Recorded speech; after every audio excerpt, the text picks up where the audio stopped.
أعوذ بالله من الشيطان الرجيم.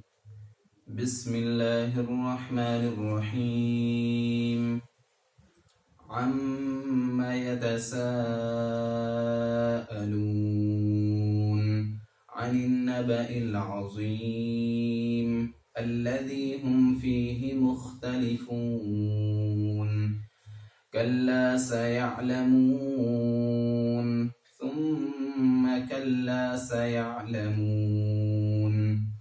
ألم نجعل الأرض مهادا والجبال أوتادا وخلقناكم أزواجا وجعلنا نومكم سباتا وجعلنا الليل لباسا وجعلنا النهار معاشا وبنينا فوقكم سبعا شدادا وجعلنا سراجا وهاجا وأنزلنا من المعصرات ماء ثجاجا لنخرج به حبا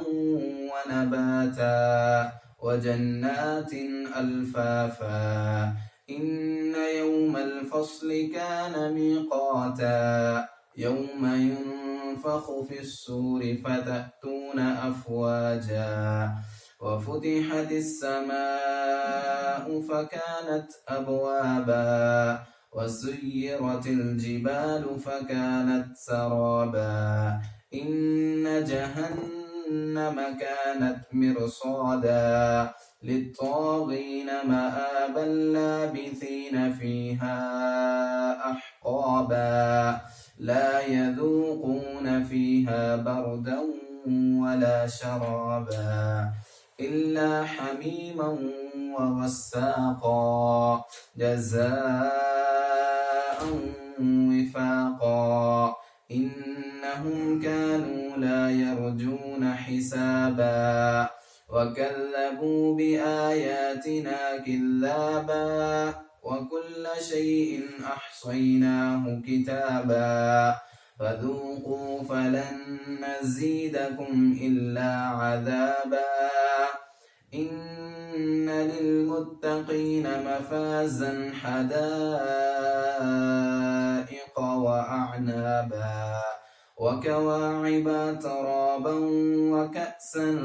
دهاقا لا يسمعون فيها لغوا ولا كذابا جزاء